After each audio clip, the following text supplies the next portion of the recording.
An invincible millionaire lost everything in seconds. But what happened next no one ever imagined. Obinna Ikenna, a name that carried weight, a name that made investors remain silent, reporters bow down, and business people fight for a simple meeting with him. In Lagos, he wasn't just a household name. He was a living legend. Every word that came out of his mouth became news. Every decision he made generated millions. Obinna was the type of man who walked among the great with the confidence of someone who knew exactly where he was and where he was going. Always tailored, impeccable white shirts with gold cufflinks, and Italian shoes that reflected the spotlight. His footsteps echoed with authority. At any Nigerian high society event, from the ballrooms of the Eco Hotel to diplomatic dinners on Victoria Island, he was a mandatory presence. And when he wasn't there, everyone asked, "Where's Obinna?" But behind the business success, there was a side that few knew about. A family man, completely in love with his wife Ifeoma, to whom he had been married for 8 years. She was his balance, his moral compass, a woman with a gentle soul, but a firm presence. Ifeoma had a degree in psychology, but in recent years, she had dedicated herself to raising Chinedu, the little prince of the house. Chinedu, at just 5 years old, had already won over everyone around him. With a toothless smile and sparkling eyes, it was impossible not to fall in love with him. When he ran through the high halls of the mansion, he seemed to light up every corner of the house. Obinna used to say that when he looked at his son, he remembered why he was fighting so hard in life. The mansion on Banana Island, one of the most exclusive neighborhoods in Lagos, seemed like something out of a dream. Infinity pool with glass-edge marble staircases, chandeliers imported from Turkey, hand-carved African wood panels, a modern palace where luxury and Nigerian tradition coexist in harmony. And even with so much luxury, the house was warm, it had laughter, it had life. Have you ever lived in a moment where everything seemed too perfect, as if life was preparing you for something? From Monday to Friday, Obinna firmly commanded his conglomerate of companies. Meetings, contracts, trips, conferences. Even with his exhausting routine, he always reserved evenings for dinner with his family. Sometimes he took Ifeoma out to dinner. Other times he just watched cartoons with Chinedu on his lap, eating chin-chin and telling stories about the time he was a boy in Nsukka. On weekends, the tradition was sacred. The country house in Ogun, a refuge surrounded by forest, where Obinna planted fruits with his son and Ifeoma picked flowers to decorate the breakfast table. It was in this space that the family reconnected, without cell phones, without meetings, just them, the silence of the countryside and the sound of birds. It was after one of those weekends, when everything was too light, when the laughs came too easily, that fate decided to change the game. That night the rain fell as if the skies carried an anger that had been contained for years.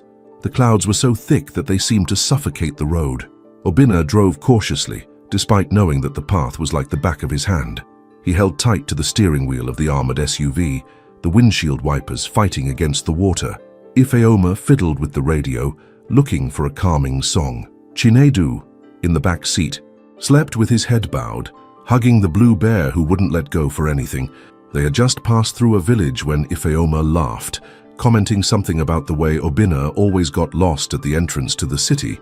She lightly touched his hand, and for a moment he looked away to smile at her. That's when everything changed. A light appeared in the opposite direction, strong, ungoverned. A truck speeding, completely out of control. The screeching brake noise, the sound of metal, twisting, the scream. Obinna instinctively turned the steering wheel, trying to avoid the impact, but the road was too slippery. The car spun on its own axis, as if it were made of paper. And then, the collision. The impact was so brutal that the windows exploded like explosions. Time seemed to slow down. The sound of rain was swallowed by a dead silence. The last image Obinna had before he blacked out was that of Ifeoma extending his arm to protect Chinedu. Have you ever experienced that? Second, where everything stopped and your life never became the same again? Hours later, he would wake up trapped among the wreckage, the siren of an ambulance in the distance, the taste of blood in the mouth, Ifeoma's face, still. Chinedu, no response. He screamed, tried, but the body did not respond. The stiff neck, heavy arms, the legs, non-existent.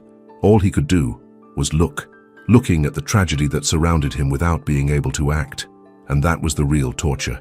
Impotence. Have you also experienced losses, new beginnings, or carried guilt that no one saw? So subscribe now, because today's story will surprise you, and don't forget to activate money so you will be the first to know when we post the next videos. Obinna regained consciousness in the hospital. The white light hurt his eyes when he tried to open them for the first time.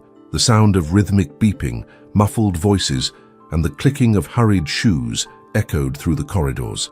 He couldn't move. Every attempt to turn the neck was thwarted by a neck brace that was too tight. He tried to speak, but his throat was dry as if he had swallowed sand. His eyes, confused, wandered across the white ceiling until he found the face of a nurse. Young, teary-eyed, restrained smile, like someone who already knew too much but didn't know what to say. She squeezed his hand and said, almost in a whisper, "Wait a moment, the doctor is coming." The wait lasted what seemed like hours. When the door opened, a tall man in a white coat entered. Dark skin, tired look, hunched shoulders. The name on the badge said, Dr. Adeyemi. He pulled up a chair, took a deep breath, and then said, "Mr. Obinna, you were in a very serious car accident." He was brought in unconscious with multiple fractures and a serious injury to his cervical spine. Obinna tried to ask for Ifeoma by Chinedu, but his mouth barely moved. A low moan escaped, a desperate sound like that of a wounded animal. The doctor understood. His wife Ifeoma was in the passenger seat. She suffered severe head trauma. Unfortunately, she died at the scene of the accident. Obinna blinked slowly. The heart, which was already beating weakly, seemed to want to stop, but the doctor wasn't finished. Your son, Chinedu, was also in the car. Paramedics tried to revive him. He was brought in alive, but he didn't survive his injuries. We are very sorry. Those words were like a silent earthquake inside his chest. He didn't scream. He didn't cry. He didn't struggle. It stayed there, stopped, looking at the white ceiling. The world around him seemed to keep spinning. The footsteps in the hallways, the machines beeping, the nurses calling for other patients. But inside Obinna, everything stopped. Again. In the hospital, surrounded by machines and cold lights, he heard a doctor's cold sentence: quadriplegia, broken spine, zero mobility. He would never walk. But none of that hurt as much as absence. Her absence. The deafening void of loss. Days later, the millionaire was discharged and went to the house on Banana Island, once full of laughter, has become a mausoleum of memories. The garden was left without flowers, the pool without reflections, and Chinedu's room locked. More Obinna had a reaction that nobody expected. Before continuing this impact story, leave a like because the ending is raising. Obinna locked himself in his mansion, fired all the workers. He sent his brother, Emeka, to take care of the business. I didn't want physical therapy. I didn't want visitors. I didn't want to live. He wasn't just stuck in his wheelchair. He was stuck in his own guilt. In the first days after the accident, the house still had traces of life. Forgotten clothes on the chairs, Chinedu's toys scattered on the carpet, Ifeoma's perfume still permeated the sheets. But little by little, Obinna ordered everything to be removed, as if erasing the family's physical traces could somehow silence the pain that screamed inside him. The son's room, once a sanctuary of innocence, was the first to be locked. He couldn't bear to see the drawings pasted on the wall, nor the small pair of sandals next to the bed. Every detail reminded him of a presence he would never return to. Ifeoma always said that the smell of Chinedu was a little piece of heaven. Now that smell has become unbearable. He isolated himself in a single room, the office, where there was a sofa adapted for his new state. Between shelves, covered in dust and files that he no longer had the strength to review, he spent hours staring into space. Obinna, the Titan of Lagos, was now an immobile man, locked in his own body. That wheelchair was more than an object. It was a curse. As strange as it may seem, sometimes grief materializes into things. A forgotten perfume in the closet, an old note, a favorite dish that was never served again. For Obinna, the wheelchair was that symbol, the end point of the life he knew. He had heavy curtains installed on the ground floor windows, preventing any sunlight from entering. The darkness was somehow comfortable. It allowed him to forget that time was passing, that the world outside was moving on. I didn't know if it was Monday or Friday. It didn't matter. Emeka came frequently, always knocking on the door insistently, but he rarely answered. He always left a message, but Obinna did not respond. Emeka started leaving food at the door. Sometimes I would come back hours later and see that it hadn't even been touched. I dreamed of Chinedu asking for a lap. I dreamed of Ifeoma smiling, then screaming. In one of them, she reached out her car window and disappeared into the fog. He would wake up sweaty, panting, feeling the weight of tears that he could no longer cry. The physiotherapy sessions, scheduled by Amika with the best specialists in the country, never took place. Obina kicked the professionals out before they even left their bags on the floor. I don't need that. There is nothing left to save. Get out of my house. Sometimes he didn't even speak. He just pointed to the door with cold eyes. He didn't look in the mirror. He didn't let anyone touch him. He did not respond to the employees who were still trying to keep the house running. After some time, they too gave up. The mansion that was once a symbol of joy has become a prison of marble and silence. And in this silence, he created dialogues with ghosts. Sometimes he mumbled apologies to Chinedu. Others asked Ifeoma for forgiveness. I promised I would do it differently, that I would go back, that I would give everything, absolutely everything, to have just one more day with them. But he only received emptiness in return. Have you ever mentally begged for a second chance, even though you knew it would never come? Comment here below. Even surrounded by technology, security and luxury, Obina lived like a caveman. Once, Emeka forced his way into the room. He found his brother pale, thinner, unshaven, sunken eyes. He tried to convince him to react. He spoke about the company, the legacy. He even spoke about God. But Obina only replied in a dry voice, "Don't talk to me about God. He took everything." At that moment, Emeka realized that what had died was not just Obina's body. It was his faith, your hope, your will to fight. Have you ever met someone who, even though they were breathing, seemed to no longer be alive? The routine was repeated in cycles. The pain didn't lessen. The grief did not change. And the more the days passed, the more distant any possibility of change seemed. Far away from the defeated tycoon's mansion, life continued with another pain. Ngozi, aged 26, carried scars that were not seen on his skin. Raised in the narrow, busy streets on the outskirts of Enugu, she learned early that the world was not kind to those born without privileges. The middle child of a large family, she lived with her parents and 4 brothers in a 2-room house, made of unfinished blocks and a tin roof that shook with every rain. But what really shaped his fate were not the leaks or the power cuts. It was an accident, the day everything stopped, the day she saw her brother, Uchenna, fall from the 2nd floor of a building under construction where their mother worked as a cleaning assistant. He was playing near the edge, waiting for his mother to get off her shift, when he slipped. The sound of the body hitting the ground echoed like thunder in Ngozi's mind. She was only 9 years old and saw everything happen without being able to do anything. She felt as if the entire world had collapsed on top of her. Uchenna survived, but lost the use of his legs. The family without resources did what they could. They tried home remedies, but without money for physiotherapy, without psychological support, without even a suitable wheelchair, Uchenna gradually faded away, isolated, sad, in constant pain, and soon after, sick. One day, feverish, he couldn't resist. The infection took him, and along with it, part of Ngozi's soul. The girl who once smiled in the alleys of Enugu began to carry a weight that no one else saw. The trauma turned into a phobia. Wheelchairs became his biggest fear, not just for the object itself, but for everything it represented. The pain, the impotence, the guilt. Growing up, Ngozi tried to move on, but something always pulled her back. He managed to finish high school with a lot of effort. He didn't have the resources for university, so he looked for work, and he found cleaning a way to survive. He started working for outsourced companies, jumping from building to building, office to office, accepting any honest job that came his way. The money was little, but it paid for the rent, the month's rice, and sometimes a scented soap that she loved. But there was a rule, a condition that she made clear everywhere she went to work. I accept any role. I only ask for one thing. Don't put me in houses with people in wheelchairs.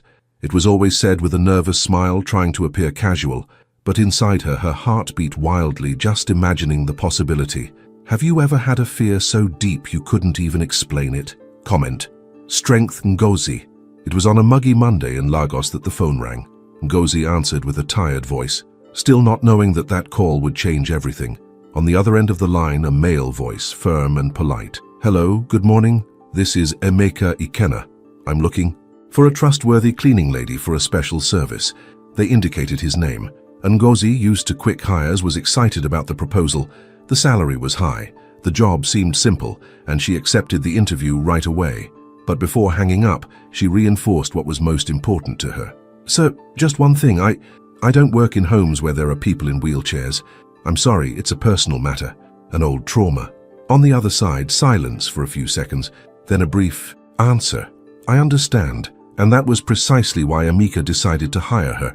There was a raw truth in her voice, a real fragility, and Emeka knew that her brother didn't need another clinical professional, nor someone trained to care for the sick. He needed someone who wouldn't treat him like an invalid. That, ironically, he even had an aversion to it. He didn't want mercy. I wanted humanity. 2 days later, Ngozi appeared at the mansion's entrance with his simple clothes, bag over his shoulder, and nervous expression. I had never set foot on Banana Island. Everything was too big, too clean, too quiet. The mansion looked more like a palace. But there was something dark in the air. The housekeeper received her with a formal smile. He accompanied her through the endless corridors to the end of the ground floor, where the boss's room was. When the door was opened, and she saw for the first time the figure of Obinna standing in the wheelchair, her world spun, and the young girl froze. Sweat dripped down the back of his neck. The hands started to shake. The knees seemed to be unable to support their own weight. The image of Uchenna years ago, frail and silent in that makeshift chair, appeared like a bolt of lightning in Ngozi's mind. His chest tightened, the eyes filled, the throat closed. It was as if the past was there, materialized before her. And then his voice cut through the air, cold and sarcastic. "Another who looks at me as if I were monstrous?" Obinna didn't need much to recognize that look. He had seen enough, looking away. Expressions that contracted, silences that said more than 1,000 words. "Will Ngozi take the job, or will she leave?" She tried to respond, take a deep breath, but nothing came. The body was alert, as if it had returned to childhood. The housekeeper noticed something wrong and touched his arm. "Miss, is everything okay?" She just shook her head, trying to say yes, but everything screamed no. Obinna continued watching, his eyes fixed, as if trying to find out the reason for that panic. After a few moments of absolute panic at the image of Obinna in his wheelchair, Ngozi forced himself to take a deep breath. It reminded me of home, from the empty closet, from the mother without work, of the 2 younger brothers who depended on her. The memory came like a snap. She couldn't back down. As much as the vision of Obinna sitting there seemed like a nightmare reincarnated, no matter how hard her heart pounded in her chest and her legs threatened to give out, she needed that money. And at that moment I needed courage even more. She swallowed hard. Her feet wanted to run away, but she stayed.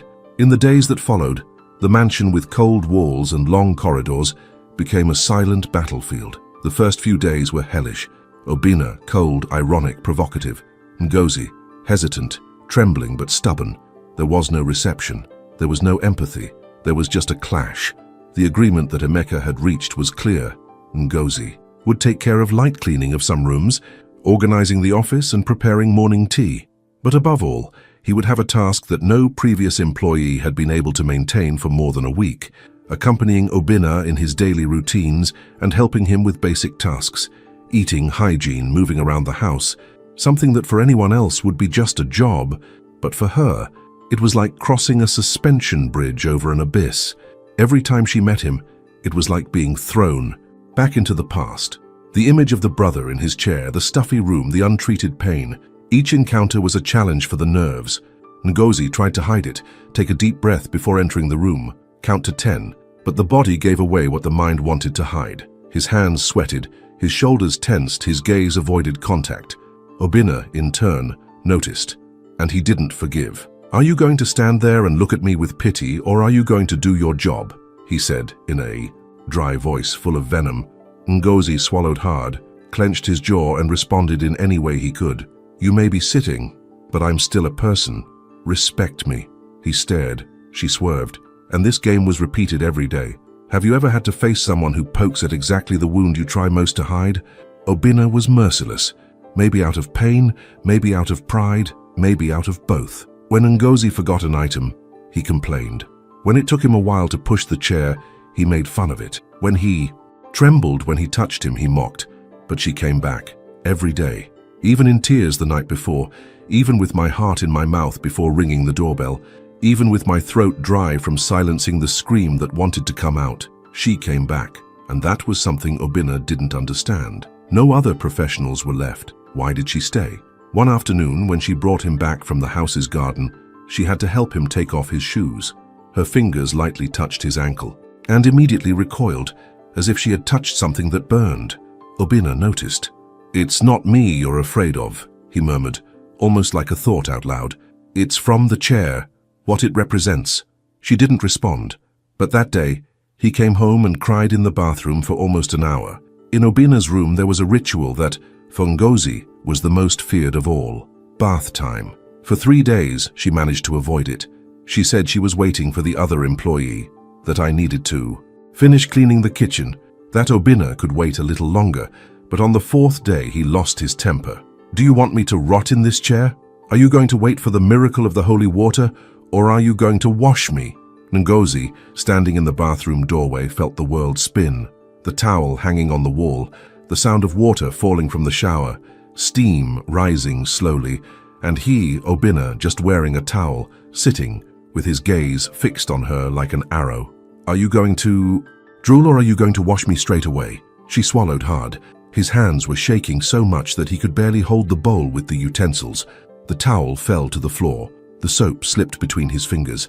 "And yet," she began. He approached slowly, like someone approaching a wild animal. She took off his shirt with slow movements.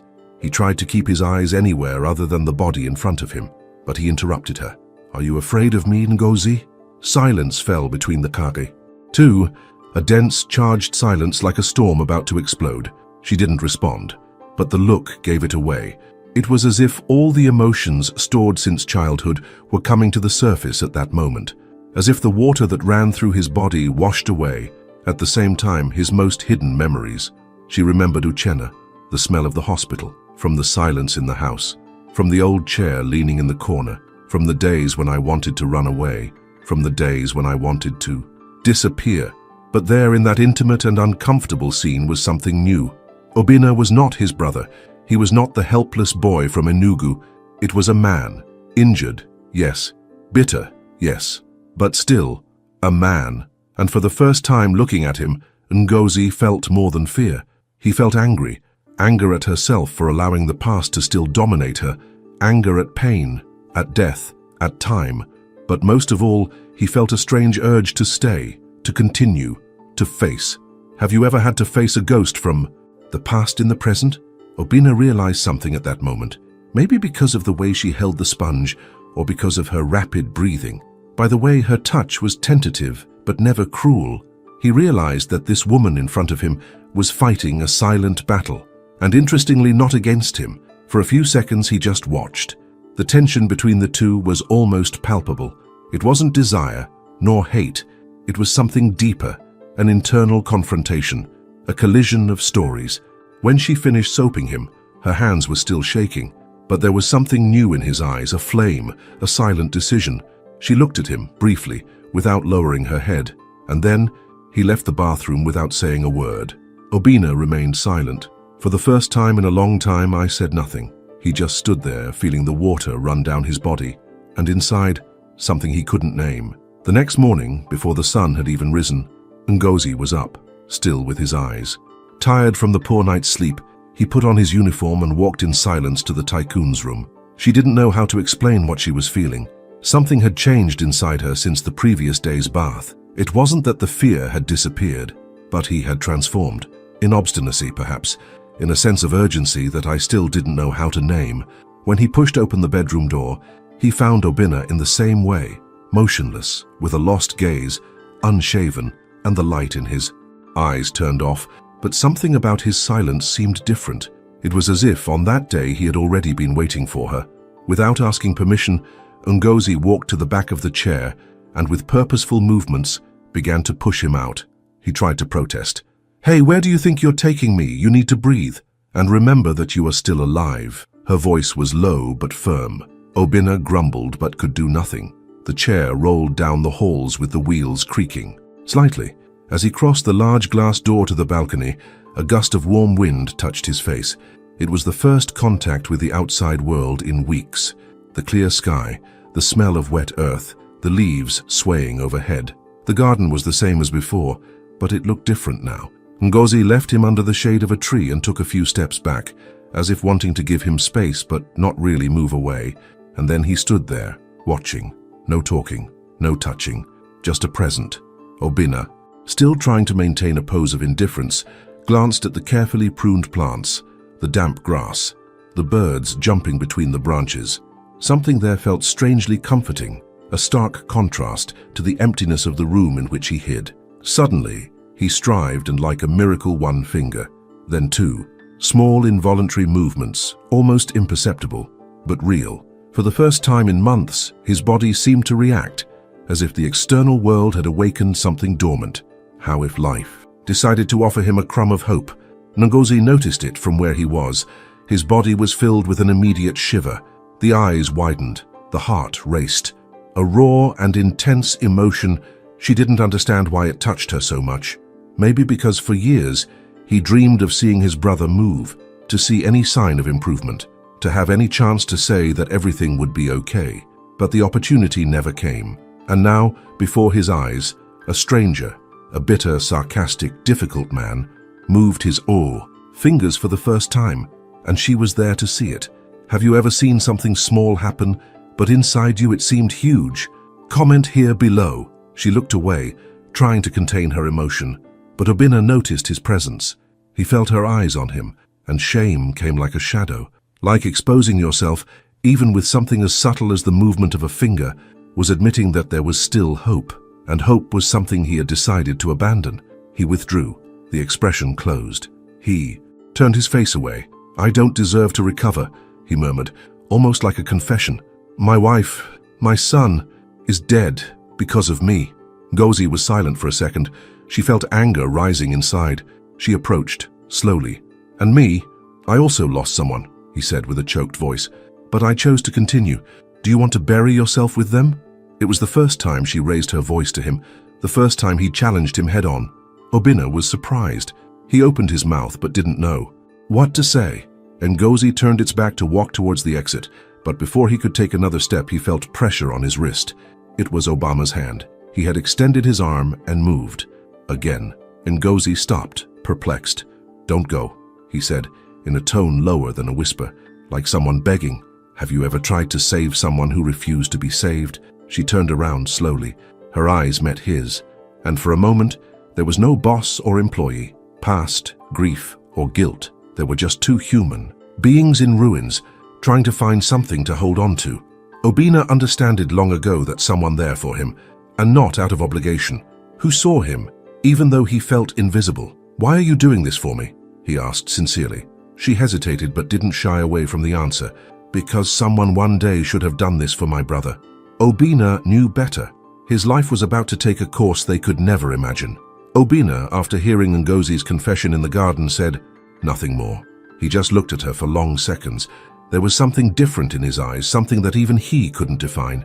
An old tiredness mixed with a new curiosity. Then, in a hoarse and restrained voice, he asked, "Take me back to my room." She nodded silently and positioned herself behind the chair. The journey was silent, but inside them, the noise was deafening. Each one lost in their own thoughts, trying to understand what exactly had changed. Because something had changed. It was impossible to deny it. Ngozi pushed the chair carefully as if carrying something fragile, but the fragility wasn't his. It was hers. A crack had opened somewhere deep, and no matter how much she tried to hide it, she knew that this man was messing with layers that she believed were dormant forever. Obinna was conflicted. Throughout the afternoon, while she cleaned the entrance hall, organized the books in the office, and collected the sheets from the laundry, he secretly watched her through the security cameras installed in the house, a legacy of the days when he needed to control everything. But this time, it wasn't controlled. It was curiosity. With every step she took, with every gesture, every time she tied her hair with a loose elastic or blew a strand that fell over her face, he felt a different feeling. Ngozi treated him firmly, but without contempt. with humanity. And this, for someone who had been seen as just an invalid for months, was a shock. Do you think Obina will allow this or not? Comment here your opinion below and don't forget to leave a like on the video so I know that you get to this part. He tried to convince himself it was just gratitude, the effect of someone who had broken their routine of pain, but there was something more.